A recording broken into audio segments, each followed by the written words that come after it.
Alright guys, meron tayong isang reaction video.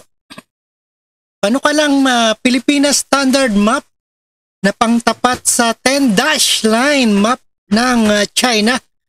Busisiin sa Senado. Ayan ang title ng UNTV.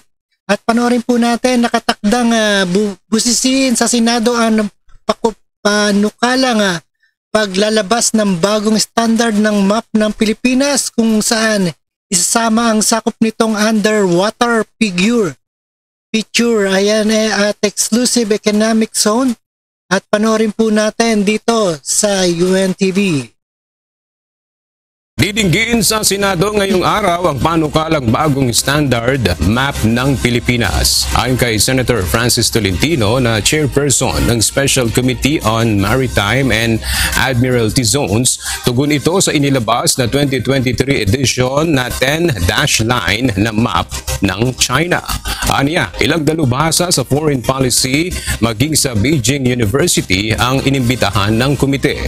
Sa panukalang Maritime Zones Law, itatakda na sa bagong standard map ng Pilipinas ang exclusive economic zones, continental shelf at maging ang underwater features na sakop ng Pilipinas. Sa ganitong paraan, mas titibay rin aniya ang karapatan ng bansa sa West Philippine Sea.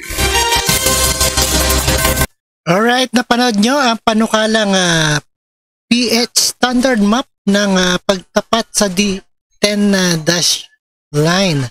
At maraming salamat sa inyong lahat and peace out.